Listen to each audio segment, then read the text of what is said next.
हम प्रार्थना।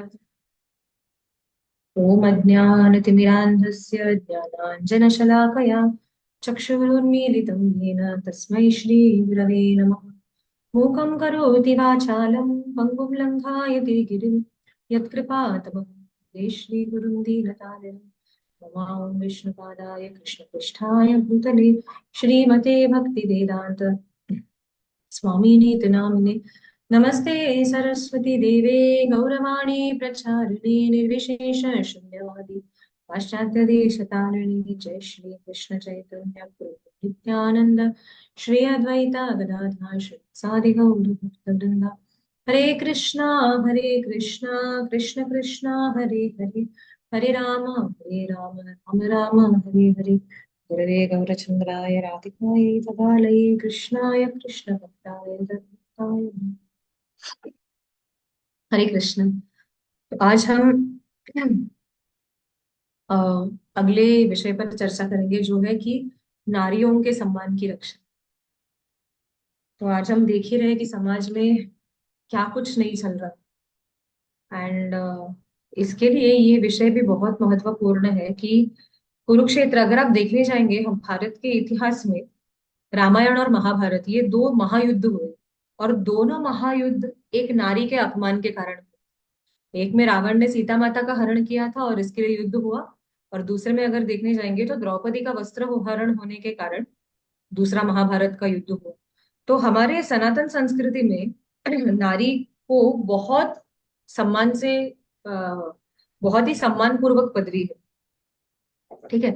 आजकल जो ये फ्रीडम या फिर सो कॉल्ड फेमिनिज्म है, वो एक्चुअली किसी स्त्री को मुक्ति दिलाने के लिए या फिर उनको अधिकार दिलाने के लिए ऐसे ये नहीं है। Rather we are lowering our position, हम हमारे पोजिशन को, हमारे डिग्निटी को कम कर रहे पुरुषों के साथ अपने आप को मैच करने के लिए जाते। तो यहाँ पर आज हम इसी चीज पे चर्चा करेंगे। तो अर्जुन जो है वो हम देखें कि अर्जुन किस प्रकार कुरुक्षेत्र के युद्ध भूमि में दोनों सैन्यों का निरीक्षण करते हैं। कृष्ण को कहते हैं कि दोनों सेनाओं के बीच में मेरा रथ लेकर जाइए। निरीक्षण जब करते हैं तो देखते हैं कि दोनों ही तरफ अपने स्वजन बैठे हुए। तो उन्हें बहुत, क्योंकि वो भक्त है और भक्त का हृदय कोमल होता है, इसके लिए उनके मन में बहुत करुणा जाग उठती है। और वो अलग अलग प्रकार के कारण देने लगते हैं कि क्यों उन्हें युद्ध नहीं करना।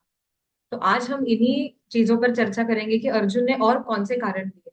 तो अर्जुन ने ऐसे 5 विशेष कारण दिए कि उन्हें युद्ध क्यों नहीं करना। तो महिलाओं का सम्मान, ये आज का विषय है। तो पहला कारण ये अर्जुन देते हैं कि क्या कुलक्षये प्रणश्यन्ति कुलधर्मा सनातना, धर्मे नष्टे कुलं कृत्स्नम् अधर्मो निभवत्युत। यानी कि अगर हमने युद्ध किया तो युद्ध में जितने भी बड़े बुजुर्ग हैं वो मारे जाएंगे, क्योंकि भीष्म पितामह है, द्रोणाचार्य है, ये जो वरिष्ठ पीढ़ी है वो इस युद्ध में उनका उनकी मृत्यु हो जाएगी। तो इसके कारण प्रॉब्लम ऐसा है कि जो हमारे घर में बड़े बुजुर्ग होते हैं उनके कारण अगले जनरेशन को संस्कार मिलते हैं। अगर आप देखने जाएंगे आजकल का प्रॉब्लम ये हुआ है कि न्यूक्लियर फैमिली की परंपरा इतनी आ गई है कि हम दो हमारे दो बस, दादा दादी नाना नानी इनके साथ बच्चों का इतना रहना ही नहीं होता है। अगर आप देखने चाहेंगे कि पहले के जमाने में बच्चे जो है वो अपने दादा दादी नाना नानी के साथ रहते थे। और जो बड़े बुजुर्ग थे वो उन्हें अलग अलग प्रकार की कहानियां सुनाते थे। आजकल तो बेबी सिटिंग का फैशन आ गया है कि दोनों माता जी पिताजी जॉब पे जाते और बच्चों को बेबी सिटिंग में डाल देते। वहां पर उन्हें क्या प्रेम मिलेगा और क्या संस्कार मिलेगा। लेकिन घर पे जब वो दादी नाना नानी के देखरेख में रहा करते थे तो उस समय कितने सारे उन्हें वैल्यूज मिलते थे। वो संस्कार पास ऑन होता था। आज भी अगर हम देखेंगे तो कुछ अगर फेस्टिवल रहेगा, हमारे घर वाले हमें फोन करके बोलते हैं कि अरे देखो आज का दिन ऐसा ऐसा है, आपको इस प्रकार से उसे मनाना है। मकर संक्रांति के दिन कंपलसरी वो तिल का लड्डू बनाना ही है आपको। या फिर अगर अमावस्या होती है तो दीप लगाने होते हैं। तो ये जो परंपराएं हैं ये नष्ट हो जाती है जब कभी, देखिए यहाँ पर दिया हुआ है कुलक्षय प्रणश्यन्ति, जब भी बड़े बुजुर्ग मारे जाते हैं। और यहाँ पर अर्जुन एक गलती कर रहे हैं, अगर आप देखोगे तो वो कहते हैं कुल धर्मा सनातन। यानी कि वो कह रहे हैं कि कुल का जो धर्म है ये सनातन धर्म है। तो इसका नाश होगा यदि हमने बड़े बुजुर्गों को मारा तो पूरी कुल की परंपरा नष्ट हो जाएगी। तो यहाँ पर हमें समझना ये है कि कुल का धर्म जो है वो एक शारीरिक स्तर पर है, क्योंकि जैसे ही हम ये शरीर छोड़ देंगे, किसी और शरीर में आत्मा चली जाती है, तो फिर उस कुल में जहां पर जन्म लेंगे वो कुल धर्म हो गया। तो एक तरफ देखने जाएंगे, कुल धर्म जो है वो शरीर के स्तर पर है, ना कि आत्मा के स्तर पर, तो इसके लिए वो भी भौतिक हुआ। इसका मतलब ये नहीं कि उसका पालन नहीं करना है, पालन करना है, लेकिन जब भी परधर्म यानी कि आत्मा के संबंध का धर्म आता है तो हमेशा प्राधान्यता या फिर प्रेफरेंस जो है वो आत्मा के धर्म को देना चाहिए, यानी कि परोधर्म, आध्यात्मिक कार्यों को देना चाहिए। ठीक है। तो यहाँ पर 6 चीज है। तो सबसे पहले बुजुर्गों की मौत, या फिर जो बड़े बूढ़े हैं उनकी मृत्यु। तो उसके कारण पूरे के पूरे राजवंश का नष्ट हो जाएगा। और जब भी बड़ों का नाश होता है तो संस्कार जो है वो आगे जाके पास नहीं होते। अगर हम देखेंगे पूरे वैदिक नियम में 16 संस्कार होते हैं, जैसे कि हम यहाँ देख रहे हैं कि घर में बड़े बुजुर्गों का होना, वृद्ध जो है वो बहुत ही इंपॉर्टेंट है। ठीक है। क्योंकि कुछ संस्कार, अगर ठीक है, I just move on to the next slide, यहाँ पे ज्यादा क्लैरिटी आ जाएगा। ऐसे 16 संस्कार है, टोटल 40 संस्कार होते हैं, लेकिन उसमें से 16 जो है वो मेजर है। अगर हम देखेंगे तो गर्भदान, ये संस्कार जन्म के पहले होता है, और अंत्येष्टि संस्कार जो कि लास्ट संस्कार है वो मृत्यु के बाद होता है। तो जन्म के पहले अगर हम देखने जाएंगे तो बड़े बूढ़े जितने भी हमारे घर के रहते हैं वो हेल्प करते हैं, बिकॉज जो नए पेरेंट्स है, फॉर एग्जाम्पल नए नए अभी माता पिता बनने वाले, उन्हें क्या पता होगा कि बच्चों को कैसे संभालना है और क्या करना है। तो उसके लिए जब बड़े बुजुर्ग रहते हैं तब वो गाइड करते हैं कि अरे तुम ऐसे करो वैसे करो, बच्चे का इस प्रकार ध्यान रखो, बच्चे का अगर तबीयत ठीक नहीं है तो आप ऐसे कर सकते हो। या फिर अगर घर में जो भी विधि विधान होते रहेंगे, सबसे पहले अभी मुझे याद है जब मेरा शा, मेरा शादी हो रहा था, उस टाइम पूरा हम लोग गांव में फोन लगा रहे थे बड़े बूढ़ों को पूछने के लिए कि अरे क्या करते हैं, इस विधि में क्या करना होता है, उस विधि में क्या करना होता है, क्या खरीदना होता है। तो ये जो है वृद्ध जो हमारे समाज में है उनका ये स्थान है। ठीक है। तो वो वयोवृद्ध होने के कारण, बोलते हैं ना मराठी में ऐसे बोलते हैं, आम्ही 4 पावसाळे जास्त बघितले तो उनको एक एज के वजह से एक्सपीरियंस होता है, उन्हें पता होता है कि किस प्रकार किसी सिचुएशन से डील करना। तो गर्भधान संस्कार है, पुंसवानम है जो तीसरे महीने में होता है प्रेगनेंसी के, सीमंतम यानी कि जिसको मराठी में डोहाळे जेवण बोलते हैं। ठीक है, दैट इज सीमंत, सीमंतम संस्कार। जातकर्म संस्कार, जैसे ही पैदा होते हैं उस मतलब जैसे ही जन्म होता है तो जातकर्म होता है। फिर नामकरण होता है। निष्क्रमण यानी कि 40 दिन के बाद सबसे पहले घर से बाहर निकालते हैं, तो देव दर्शन के लिए जो छोटे बच्चे को लेके जाते हैं वो है निष्क्रमण संस्कार। अन्नप्राशन, पहली बार 6 महीने का जब बच्चा हो जाता है तो फर्स्ट टाइम उन्हें सॉलिड फूड खिलाते हैं कुछ तो। चूड़ाकरणम यानी कि जावड़, जो बाल निकालते हैं ना फर्स्ट, इट इज चूड़ाकरणम, पहली बार ये करना। कर्ण भेदम, कान पियर्स करना। विद्यारंभम, जब भी बच्चों के हाथों से अक्षर लिखाए जाते हैं। उपनयम मतलब मुंज, जो थ्रेड पहनाते हैं ना, सेक्रेड थ्रेड, वो एक उपनयन संस्कार होता है। प्रैशार्थम संस्कार जो होता है वो हर एक साल के बाद, पहले और बाद में, कि पढ़ाई में जो है वो अच्छे प्रकार से वो अपनी पढ़ाई करे। केशांतम लड़कों के लिए होता है और लड़कियों के लिए ऋतु शुद्धि, फर्स्ट मेंस्ट्रुअल साइकिल आने पे। तो जो कहते हैं क्योंकि दिस इज द ट्रांजिशन, केशांतम में एक लड़का जो है, छोटा लड़का अभी मतलब वयस्क हो गया है, और similarly same for the girl, जैसे ही फर्स्ट मेंस्ट्रुअल साइकिल या फर्स्ट पीरियड जब आता है, so the girl has now become a woman. तो ये भी एक सेलिब्रेशन होता है। एंड देन विवाह संस्कार होता है और उसके बाद अंत्येष्टि, मृत्यु। तो हर एक चीजों के लिए हमें बुजुर्गों की गाइडेंस चाहिए होती है। तो इसके लिए जब भी बड़े बूढ़ों का नाश होता है या फिर वृद्ध नहीं होते घर में, तो आप देखेंगे कि आजकल के बच्चे पूरा टाइम मोबाइल में एडिक्शन, क्योंकि बड़े बूढ़े है ही नहीं कि जो उनको साथ में लेकर बैठे और उन्हें कुछ समझाए, उनसे बात करें। करेक्ट। तो ये है। दूसरा अर्जुन कहते हैं, जैसे कि हमने डिस्कस किया कि परोधर्म ये सनातन धर्म है, और जो कुल धर्म है वो अपरा धर्म के कैटेगरी में आए। ठीक है। क्योंकि वो इस भौतिक शरीर के साथ उसका कनेक्शन है, ना कि आध्यात्मिक स्तर पर। फिर अर्जुन क्या कहते हैं कि स्त्रियां जो है वो दूषित हो जाएगी, अधर्म जो है वो बढ़ने लगेगा। तो अधर्माभिभवात, अधर्माभिभवात कृष्ण प्रदुष्यन्ति कुल स्त्रिया, स्त्रीषु दुष्टासु वार्ष्णेय जायते वर्ण संकर। तो यहाँ पर अर्जुन जो है वो एक बहुत महत्वपूर्ण बात कहते हैं। वो कहते हैं कि स्त्रियां जो है वो प्रदूषित हो जाएगी। हमें ये समझना है कि ये एक चीज जो है ये बहुत ही महत्वपूर्ण है। आजकल के पीढ़ी में द प्रॉब्लम इज कि इसे कुछ इम्पोर्टेंस ही नहीं दिया जाता। तो क्या, my body my rules, my body my choice, ये आजकल का बहुत बोलते हैं ना फेमिनिस्टिक अप्रोच है। आप सोचिए, अगर कोई एक बहुत ही मौल्यवान वस्तु है हमारे पास, तो उसे हम ऐसे ही तो नहीं रखेंगे ना डिस्प्ले पे। अगर कोई करोड़पति है, तो वो करोड़पति अपने पैसों को छुपा कर रखता है, ढक कर रखता है, करेक्ट। वो ऐसे ही उसे डिस्प्ले पर नहीं लगा देते। तो रादर लाइक, जैसे कि हम पहले भी चर्चा कर रहे थे, कि ये सोचना कि विमेन कैन, बोलते ना कि वो कितने भी अफेयर्स रख सकते हैं या फिर कैसे चाहिए वैसे एक्सपोजिंग कपड़े पहन सकते हैं। अब हम हमारे स्तर को नीचा कर रहे हैं, ऊंचा नहीं कर रहे हैं इससे। So it is not actual freedom जो हमें बताया जाता है। बिकॉज अपने आप को, you have to raise your standards to such an extent. ये स्वयंवर की प्रथा क्यों चलती थी पहले? क्योंकि स्वयंवर में एक ऐसा वर चाहिए जो उस लड़की के योग्य है। बराबर, जनक महाराज ने भी, अगर आपने देखा होगा, सीता देवी के लिए जब स्वयंवर रखा था तो कंडीशन ये था कि शिव धनुष उठाने आना चाहिए। क्यों? क्योंकि सीता देवी जब 3 साल की थी तब उन्होंने शिव धनुष उठाया था। और अगर किसी भी अरे गेरे से अगर विवाह करा दिया तो जनक महाराज, एक्चुअली ये रामायण में लिखा गया है, जनक महाराज को सभी बोलते हैं कि अरे आपने क्या सोचकर ऐसा कंडीशन रखा कि आपकी पुत्री से जो भी विवाह करेगा उससे शिव धनुष उठाने आना चाहिए, क्योंकि कोई भी शिव धनुष उठा नहीं पा रहा था। तो तभी जनक महाराज कहते हैं कि जब ये 3 साल की थी, तो दो वर्जन है इसके। एक वर्जन ऐसा है कि सीता मैया जब बॉल के साथ खेल रही थी तो वो बॉल उस धनुष के नीचे चला गया। तो सीता मैया ने एक हाथ से धनुष उठाया और दूसरे हाथ से बॉल निकाला। जिस धनुष को हिलाने के लिए 100 सैनिक लगते थे कम से कम, वो 3 साल के सीता माता ने एक हाथ से आराम से उठा लिया। और दूसरा वर्जन ये है कि उनकी जो गेंद थी वो पेड़ पर फंस गया था। पेड़ पर फंस, तो उसके लिए धनुष उठाकर ऐसे बोलते ना, मारकर लकड़ी की तरह प्रयोग किया धनुष का उसे निकालने के लिए। तो जनक महाराज कहते हैं कि यदि मेरे पुत्री के बाहु में इतनी शक्ति है, कल जाकर अगर वो किसी से विवाह करेगी और उसे एक अगर एम्ब्रेस भी दे दिया तो चटनी हो जाएगा उस, क्योंकि वो सहन ही नहीं कर पाएगा जो पुरुष है। इतना स्ट्रेंथ सीता माता के अंदर था। तो इसके लिए कोई तो चाहिए जो कम से कम उन्हें मैच कर सके। तो इसके लिए ये स्वयंवर लगे जाते थे। द्रौपदी भी जो थी वो याज्ञ से नहीं थी, वो यज्ञ में से जन्मी।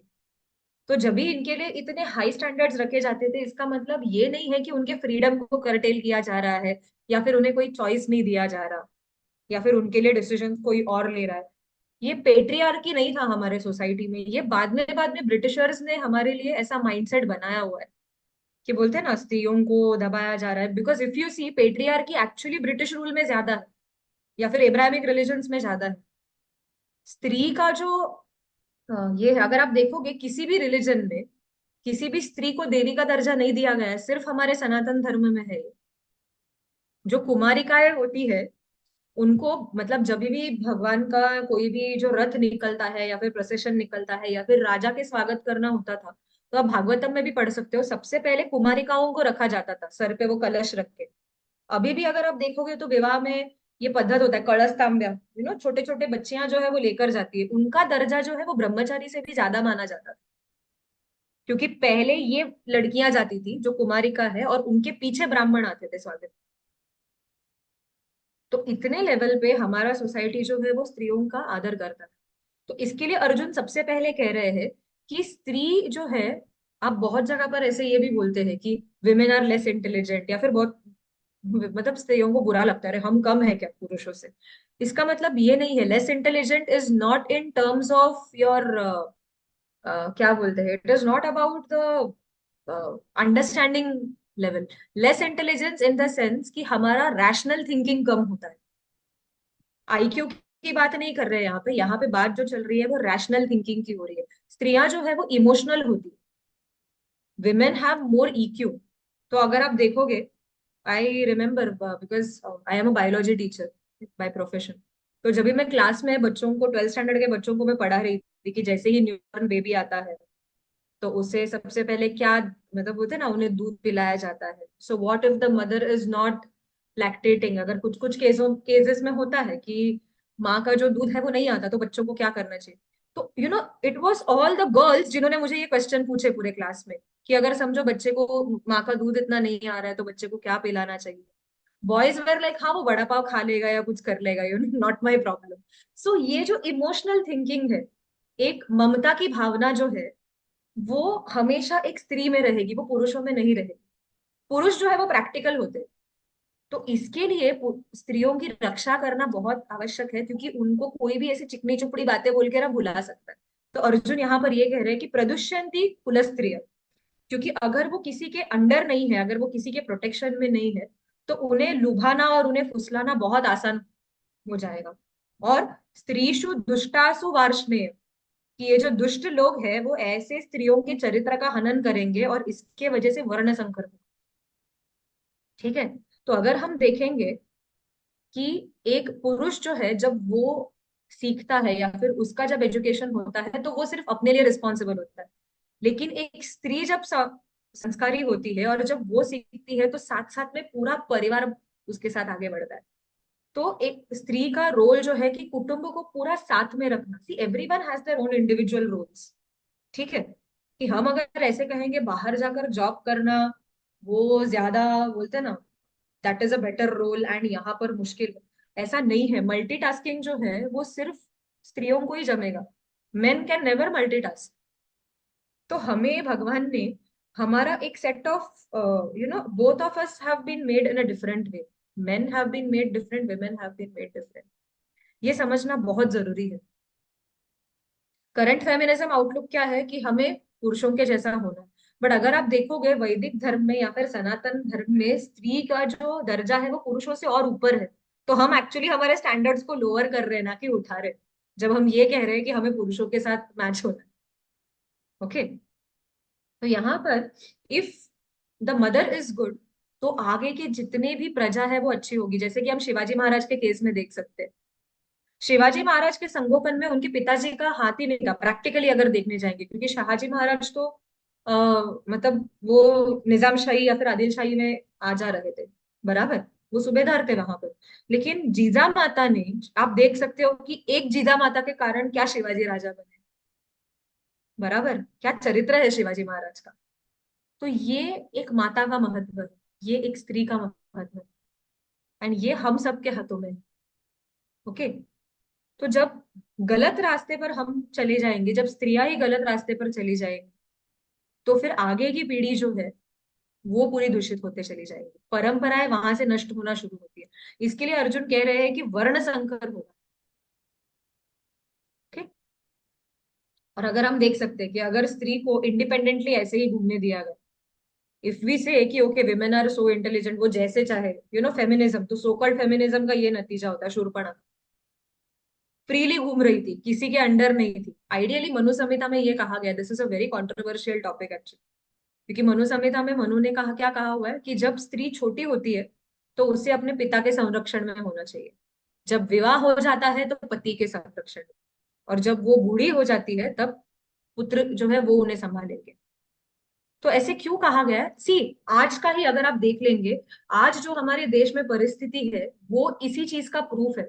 जितने भी लोग ये कह रहे थे कि अरे इसकी क्या जरूरत है, हम इंडिपेंडेंट है, आप सब लोग मुझे सोचकर ये बताए कि कोई भी स्त्री, ठीक है भले ही कितना हम लोग मार्शल आर्ट सीखे, सेल्फ डिफेंस सीखे, हम लोग फिजिकली क्या किसी पुरुष को डिफीट कर पाए?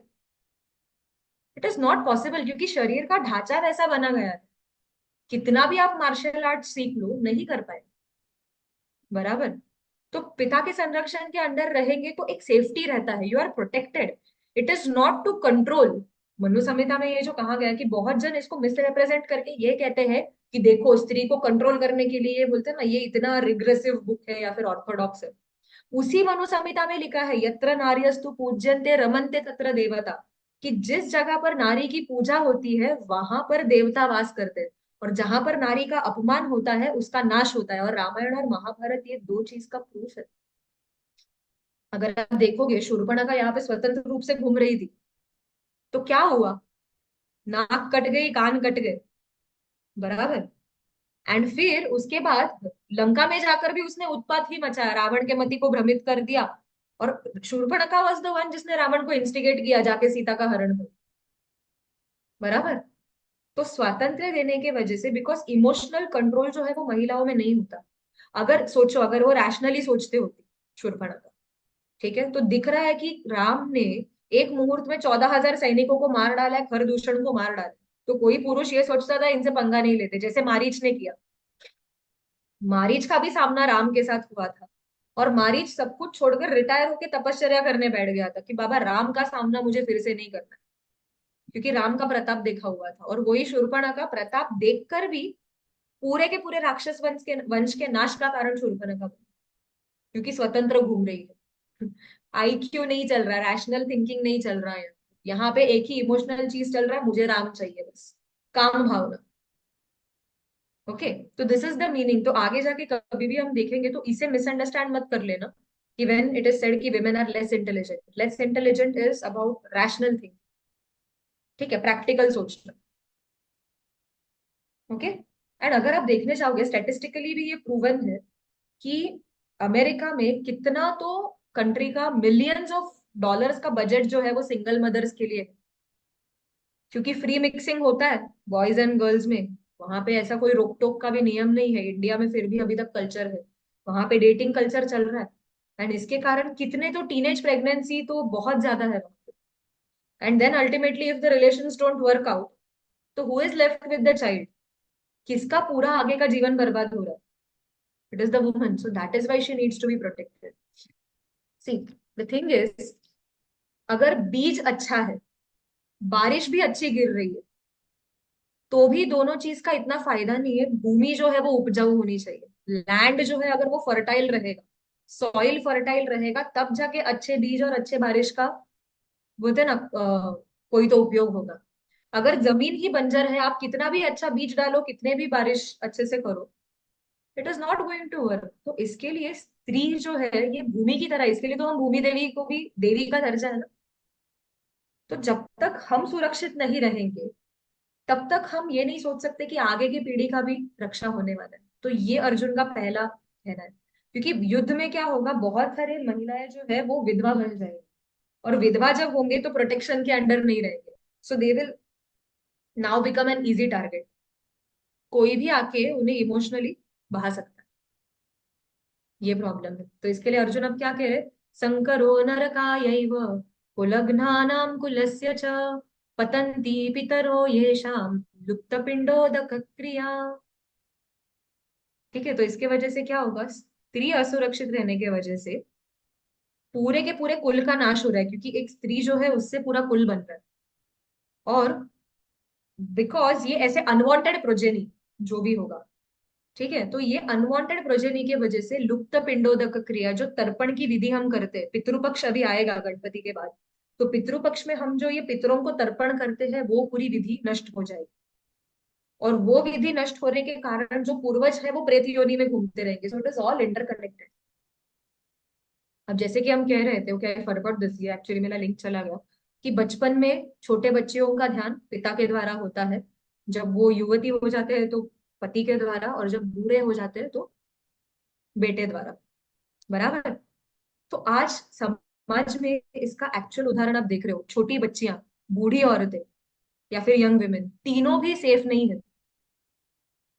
अभी हम केसेस देख रहे हैं कितने, महाराष्ट्र में अभी बदलापुर में 4 साल की छोटी बच्चियां, करेक्ट। कोलकाता में देखा हम लोग ने, यंग लेडी, अभी बीच में एक न्यूज आया था उत्तर प्रदेश में, अराउंड 65-70 ईयर्स की woman. So that is why it is extremely important, ताकि वो वल्नरेबल नहीं।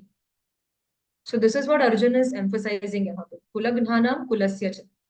ओके, पतंती पितरो ये शाम लुप्त पिंडोदक क्रिया, की ये पिंड और उदक यानी कि तर्पण की जो विधि है, तिलांजलि देने की जो विधि है, ये बंद हो जाएगी, और इसके कारण जो पूर्वज है उनका भी उद्धार नहीं होगा।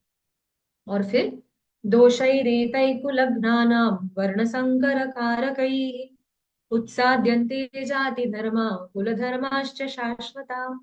तो ये जो वर्ण और आश्रम का एक सिस्टमैटिक सेटअप बनाया है भगवान ने, कृष्ण खुद भगवत गीता में कहते हैं कि चातुर्वर्णे मया सृष्टम गुण कर्म विभागशः, कि 4 वर्ण और 4 आश्रम जो है वो गुण कर्म और उनके एज के हिसाब से बनाए गए। 4 वर्ण कौन से हैं? ब्राह्मण, क्षत्रिय, वैश्य और शूद्र। बराबर। और 4 आश्रम कौन से हैं? ब्रह्मचारी, गृहस्थ, वानप्रस्थ और सन्यासी। तो आइडियली 100 वर्ष की अगर उम्र है, तो 25 ब्रह्मचारी, 25 गृहस्थ, 25 वानप्रस्थ, 25 लास्ट के सन्यास, ये पैटर्न था। ठीक है। और ब्राह्मण, क्षत्रिय, वैश्य, शूद्र जो है, ये भी जन्म के वजह से नहीं है। अगेन ये एक गलत प्रोपोगंडा है जो बार बार हमें सिखाया जाता है कि जन्म के वजह से कास्ट सिस्टम जो है वो दिया जाता है। It is not so. Krishna खुद कहते हैं गुण कर्म विभागश, कि गुण क्या है और कर्म क्या है। अगर आप भागवतम पढ़ोगे तो अश्वत्थामा वो तो ब्राह्मण पुत्र थे, बराबर, द्रोणाचार्य के पुत्र थे। जब ही अश्वत्थामा ने द्रौपदी के पांचों पुत्रों को मार डाला तो पांडव उन्हें पकड़ कर लेकर आए। अर्जुन और कृष्ण जो है पकड़ कर लाते हैं अश्वत्थामा को। द्रौपदी प्रणाम करती है अश्वत्थामा को, ये कहकर कि अरे ये तो ब्राह्मण है, इन्हें हमें शिक्षा नहीं देनी चाहिए। लेकिन पांडव क्या कहते हैं कि ये ब्राह्मण नहीं, ये ब्रह्म बंधु है। ये एक ऐसा ब्राह्मण है जो जन्म का ब्राह्मण है, लेकिन इसके अंदर ब्राह्मण के कोई गुण या लक्षण नहीं। तो ऐसे व्यक्ति को द्विज बंधु या फिर ब्रह्म बंधु कहते हैं, या फिर क्षत्र बंधु। ऐसे ही कैटेगरीज होती है कि जो क्षत्रिय रणभूमि में पीठ दिखाकर भाग रहा है वो एक क्षत्रिय हो ही नहीं सकता, तो वो एक क्षत्र बंधु है, क्षत्रिय नहीं है। ठीक है। तो गुण और कर्म इसके हिसाब से जो है वो वर्ण डिसाइड होते हैं। तो अब क्या होगा, बिकॉज ये बोलते हैं ना देयर इज फ्री मिक्सिंग, कोई भी कास्ट किधर भी आके मिक्स हो रहा है। तो ना ब्राह्मण धड़ बच बोलते हैं ना, ढंग से ब्राह्मण भी नहीं, क्षत्रिय भी नहीं, वैश्य भी नहीं, शूद्र भी नहीं। और आज हम लोग यही देख रहे हैं कि ये जो स्मूथ सेलिंग सोसाइटी था, जो एक प्रॉपर चल रहा था, उसमें से कोई भी टैलेंट मतलब बोलते ना बच्चा ही नहीं। आप देखोगे, अगर आप पहले के पुराने बुक्स पढ़ोगे तो भारत की व्यवस्था इतनी सुंदर थी कि जो नाई होते थे ना, बार्बर, जो शेव करते थे, वो लोग सर्जरी कर पाते थे। उनका specialisation, they could perform the entire surgery, जो आज डॉक्टर्स पढ़ रहे हैं इतना फीस भर के, क्योंकि उनका वो अस्त्र वगैरह सब यूज करना वो उनका ही मतलब बोलते हैं ना, वो उनका स्पेशलाइजेशन। आप कभी कोल्हापुर अगर आपको जाने का चांस मिला तो कन्हेरी मठ वहां पर है, और कन्हेरी का वहां पर वो केव्स है जिसमें उन्होंने भारत के पूरे सोशो इकोनॉमिक बोलते हैं ना उसके एक अच्छे डायरामास वगैरह बनाए। Please visit that. उसमें आपको पता चलेगा कि भारत की व्यवस्था कैसी थी, वर्ण के हिसाब से, आश्रम के हिसाब से। तो ग्राफ्टिंग जो है हम कहते हैं कि वो सुश्रुत ने डिस्कवर किया था उस समय, सर्जरी। कि अगर समझो किसी का यहाँ से कोई स्किन वगैरह कट गया है, निकल गया है, तो ऐसे पार्ट में से स्किन निकाल के वहां पे स्टिक कर दो। प्लास्टिक सर्जरी जो हम अब देख रहे हैं वो उस समय और भी ज्यादा एडवांस थी। लेकिन ये ब्रिटिश एजुकेशन सिस्टम और बार बार इन्वेजन की वजह से जो कुछ हमारी जो संस्कृति थी पूरी की पूरी नष्ट हो चुकी है। So what will happen, this is happening because again वर्ण संकर चल रहा है। क्योंकि पीढ़ी पीढ़ी में वो एक ज्ञान जो चलते आ रहा था वो तो लुप्त हो गया, बराबर। आइडियली अब कैसे होता है, just I give you an example. अगर एक क्षत्रिय है, एक क्षत्रिय राजा है, उसकी पत्नी भी अगर क्षात्राणी है तब जाकर तो मैच होगा ना, क्योंकि दोनों को पता है कि क्षत्रिय धर्म क्या होता है। करेक्ट। अगर आप एक क्षत्रिय का विवाह ब्राह्मण से करोगे, क्षत्रिय पति है और ब्राह्मण पत्नी है, तो प्रॉब्लम क्या होगा। ब्राह्मण का धर्म क्या होता है, क्षमा करो, माफ करो, जाने दो। और क्षत्रिय का नेचर होता है एग्रेसिव। तो ना ब्राह्मण का क्षमोदम तपशौचम बचेगा और ना क्षत्रिय का एग्रेशन बचेगा। दोनों का भी मिक्सचर आ रहा है। समझ रहे हैं आप मतलब what I am trying to tell. So ना the balance won't be maintain. तो दैट इज वाई वर्ण संकर विल बी अ प्रॉब्लम, कि दोनों के भी रीति रिवाज जो है वो मेंटेन नहीं हो रहे। सो इसके लिए जाति धर्म एंड कुल धर्म जो शाश्वत है, ये जो शाश्वत कुल धर्म है ये सबका नाश होते जाएगा। तो यहाँ पर हम देख रहे हैं कि वर्ण संकर के वजह से अवांछित संतानें, जैसे कि अनवांटेड प्रोजेनी। अगर आप देखने जाएंगे कि कुछ पीढ़ियों पहले ही इफ यू सी, कितने महान आत्माएं आकर गई। शिवाजी महाराज, संभाजी महाराज, एक ही पीढ़ी में अगर आप देखने जाएंगे। या फिर जो पहले एम्फोसिस होता था कि हमारे ही कुल का होना चाहिए। सो जेनेटिक्स के साथ साथ ये भी एक फंडा था कि वैसा जो वातावरण है वो वैसे उस आत्मा को अट्रैक्ट करता है उस पर्टिकुलर सेटअप में जन्म लेने की। सो इसके लिए वो संस्कार आवश्यक है ताकि हम वैसी प्रकार की संतति को भी इनवाइट करें गर्भधान के पहले। और ये सब कुछ नष्ट हो जाएगा अगर वर्ण संकर हो रहा है तो, अगर स्त्रियां सुरक्षित नहीं है तो। And that is exactly what is happening in the west. और हम भी वो सब देखकर भी हम उनके ही पदचिन्हों पे चल रहे हैं। हमें ऐसा लग रहा है वाओ कितना अच्छा है। यूट्यूब के ऊपर भी आजकल मतलब मैं बीच में देख रही थी वो ऐसे शॉर्ट्स आते रहते हैं कि I went against my parents wishes and I got married at a young age. मुझे बच्चा हुआ, बाद में मेरा पति मुझे मारने लगा, and I walked out of the marriage and everybody is clapping कि wow you are so strong. समझदारी किसमें है कि पहले इसमें पढ़ो फिर डिवोर्स लेके बाहर निकलो, या फिर सोच समझ के शादी करो। जो यंग एज में हमें इतनी अक्ल नहीं होती कि सामने वाला कैसा रहेगा क्या रहेगा, we just go with the flow. But समझदारी एक्चुअल इसमें है कि ये आगे का सब हम लोग अवॉइड कर सकते हैं ना, अच्छा फैमिली सेटअप में रह सकते हैं। क्यों अननेसेसरी बोलते हैं ना, गलत चीजों में पढ़ना है फिर उसमें से बाहर निकल। Prevention is better than cure, तो हम पहले से ही सुनते हैं। So this is the main issue which is Arjun जो यहाँ पर हाईलाइट कर रहे हैं। ठीक है। तो ये देखिए, ये पिंडोदक क्रिया, ये जो तर्पण विधि है, ये जितने भी पूजा रीति रिवाज जो कुछ चल रहे, ये सब कुछ नष्ट हो जाएंगे अगर पारिवारिक एक समूह जो है वो बना नहीं रहा। आजकल न्यूक्लियर फैमिली की वजह से भी यही प्रॉब्लम आ रहा है। जॉइंट फैमिलीज में everything is taken care of, एक बैलेंस होता है।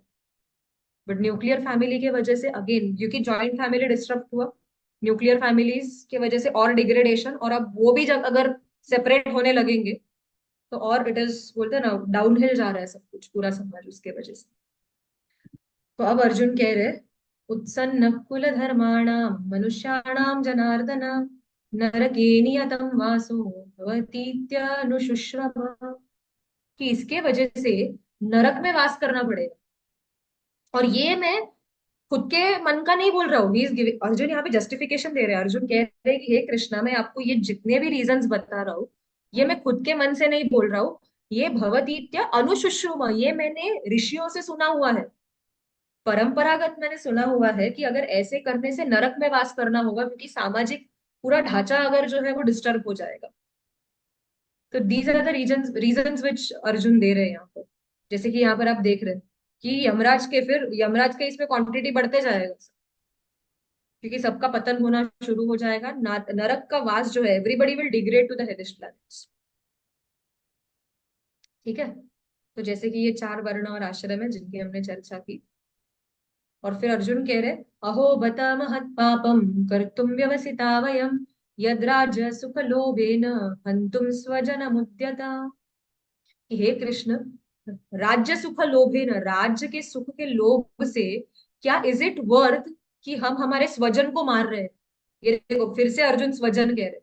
अगर आप देखोगे पिछले हम 7-8 श्लोक पढ़ रहे हैं, हर एक में अर्जुन स्वजन स्वजन स्वजन ही बोलते जा रहे हैं। और क्यों, अहो बत मह पापम, अरे ये बहुत बड़ा पाप होगा जो हम अभी करने जा रहे हैं। और फिर अर्जुन सोचते हैं कि मैं तो इनके हाथों मरने के लिए तैयार हूं, बिकॉज ये तो सुधरने वाले नहीं है। धार्तराष्ट्र दुर्बुद्धे, हमने देखा था पिछली बार। अर्जुन कह रहे ये धृतराष्ट्र के जो पुत्र है ये तो दुर्बुद्धि वाले हैं, ये सुधरने वाले हैं नहीं। तो फिर मैं क्या करूंगा, मैं मेरे पूरे शस्त्र का त्याग कर देता हूँ, एंड कोई बात नहीं अगर ये लोग मेरी हत्या कर दे, I am ready for it.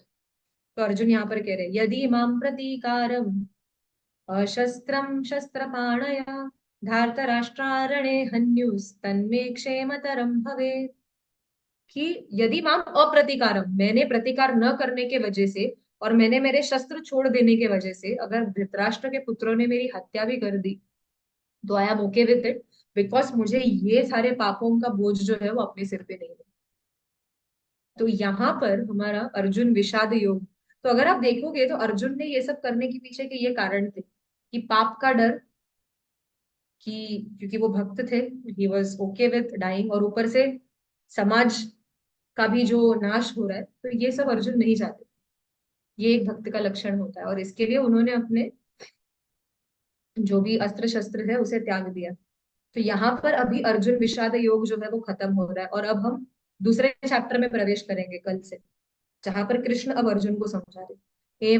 Sanjay उवाच एवं मुक्त्वा अर्जुन संख्ये रतोपस्थ उपाविशद, विसृज्य सशरम चापम शोक संविघ्न मानस। कि ऐसे कहकर अर्जुन ने रथ पर अर्जुन बैठ गए, और विसृज्य सशरम चापम, उन्होंने अपने धनुष्य को नीचे रख दिया। अर्जुन ने ये प्रतिज्ञा ली थी कि अगर मैंने एक बार गांडीव को उठा लिया तो मैं फिर से मेरे धनुष्य को नीचे नहीं रखूंगा। लेकिन यहाँ पर उनको करुणा के कारण और शोक के कारण, या जैसे हम देख रहे हैं शोक संविघ्न मानस, शोक के कारण उन्होंने अपने गांडीव को भी त्याग दिया, क्योंकि अर्जुन इतने लोगों के दुख का कारण जो है वो बनना नहीं चाहते। और फिर कल हम देखेंगे कि किस प्रकार अर्जुन जो है वो बोलते हैं ना, सुख से पहले सिद्धांत। कृष्ण अभी अर्जुन को बाहर निकाल रहे, अर्जुन कृष्ण की शरण लेंगे तो कार्पण्य दोषोपहत स्वभाव, ये आएगा आगे जाकर कि आप मुझे शिष्य स्वीकार करना और मुझे गाइड करना कि क्या एग्जैक्टली मैंने करना चाहिए। हरे कृष्णा दंड। किसी का कोई प्रश्न है? हरे कृष्णा माता जी। हम्म, हरे माता जी, कृष्ण। आज का लेक्चर बहुत अच्छा था। मैं आपको पूछना चाहती हूँ, आपने चार इसमें डिवाइड किया था, ब्रह्मचार्य, गृहस्थ, और थर्ड क्या था? और आप उसको थोड़ा सा वानप्रस्थ। इलेबोरेट करके बताइए। ओके। ब्रह्मचारी ये होता है जब भी हम शिक्षण लेते होते। सो फॉर 1 to 25 एज जो है, ये चार आश्रम है। ठीक है। तो फर्स्ट आश्रम इज ब्रह्मचर्य, जहां पर सिर्फ शिक्षा के ऊपर ध्यान दी जाती है। अब हमारे इच्छा और हमारे इंटेलेक्चुअल एबिलिटी के हिसाब से या और हमारे रुचि के हिसाब से हमारी शिक्षा दी जाती है। आज के जैसा नहीं कि हमको सब सब्जेक्ट पढ़ना है, जैसा पसंद हो नहीं हो। जिसको जो सब्जेक्ट में रुचि है उसे वो सब्जेक्ट में पढ़ाकर आगे ये किया जाता था। सो वो 25 ईयर्स तक एजुकेशन चलता था। उसके बाद एक बार एजुकेशन हो गया, और एजुकेशन के बाद वो सोशल में, मतलब होता है ना, समाज में जाकर कुछ कंट्रीब्यूट करने के लिए वो रेडी है, तो तब जाकर होता था गृहस्थ आश्रम 25 साल का। So from the age of 26 to 50 चलता था गृहस्थ आश्रम। ओके। और एक बार गृहस्थ का जीवन पूरा हो गया, बच्चे हो गए, बच्चे बड़े हो गए, वो अपने पैरों पर खड़े हो गए, तो उसके बाद 51 से लेकर 75 तक होता था वानप्रस्थ आश्रम। वानप्रस्थ आश्रम मतलब आपने अभी तक समाज से लिया हुआ है ब्रह्मचारी और गृहस्थ बन, वानप्रस्थ बनकर अभी आपको समाज को रिटर्न देना है। तो ये जो वानप्रस्थ जो कपल रहते थे, पति पत्नी, वो लोग आश्रमों में जाकर रहते थे, और जो उन्होंने सीखा, now they would act as teachers, और वो नए ब्रह्मचारियों को सिखाते थे तभी, जो गुरुकुल में भर्ती हुए। ओके। तो they use to teach giving back to the society what you have receive. ये वानप्रस्थ आश्रम में होता था, और साथ ही साथ वो तपश्चर्या भी करते थे, ऑस्टेरिटीज करते थे, ताकि they can focus on their higher good, भगवत प्राप्ति के ऊपर। और अल्टीमेटली 76 से लेके 100 का जो एज है, उसमें फिर सन्यास, कि तभी पति पत्नी दोनों भी अलग हो जाते थे। पत्नी अपना, ये मतलब पत्नी अपने पुत्र के सुरक्षा में रहेगी, और वहां पर वो रहकर वो अपना आध्यात्मिक इसमें लगे रहेंगे, और जो पति है वो सन्यास लेकर वो अपने आध्यात्मिक इसमें लगे रहेंगे। सो स्पिरिचुअल जो कल्टिवेशन है वो पूरा वानप्रस्थ और सन्यास में। So these are the 4 ashrams: brahmachari, grihastha, वानप्रस्थ और सन्यास। थैंक यू सो मच माता। हरे कृष्ण। किसी का कोई और प्रश्न है? हरे कृष्ण माता जी। हरे अ, कृष्ण। आपने जैसे कहा था कि क्षत्रिय की शादी क्षत्रिय से ही होनी चाहिए, हम्म। ब्राह्मण से नहीं। तो आजकल हम्म। जो इंटरकास्ट मैरिज चालू है, इंटरकास्ट लव मैरिज, वो सब सही है क्या? See, again that is the problem ना, कि मेजोरिटी लव मैरिजेस में अगर आप देखने जाएंगे या फिर इंटरकास्ट मैरिजेस जो भी होते हैं, दिस इशू कम्स अगर आप एक ही स्टेट के दो अलग अलग फैमिलीज में देखो। जैसे कि आप महाराष्ट्र में ही अगर देखोगे, तो अहमदनगर का कल्चर अलग है, पुणे का कल्चर अलग है, नासिक का कल्चर अलग है। सो अगर आप सोचिए, एक लैंग्वेज में अगर इतना डिफरेंसेस आ सकता है, तो दो अलग अलग स्टेट्स या फिर दो अलग अलग कास्ट या दो अलग अलग पद्धति में चेंजेस नहीं आएंगे? I am not saying it is wrong, के गलत है ऐसे नहीं है, बट आइडियली होता ये है। पहले के जमाने में ये बहुत पालना पड़ता था, बिकॉज तभी समाज व्यवस्था भी वैसी थी, वर्णाश्रम सिस्टम तभी चल रहा था। लेकिन आजकल अगर हम लोग देखेंगे तो आजकल सभी शूद्र है, सभी नौकरी करते हैं। शूद्र कौन होता है? जो नौकरी करता है। एंड प्रैक्टिकली एवरीबडी नौकरी कर रहे, किसी का खुद का स्वतंत्र यही नहीं है। बराबर। ब्राह्मण वो होते थे जो सिर्फ भिक्षा पर जीते थे, आजकल के ब्राह्मण के जैसा नहीं कि मैं इतना, मेरा दक्षिणा मुझे चाहिए तो ही मैं विधि करूंगा। ये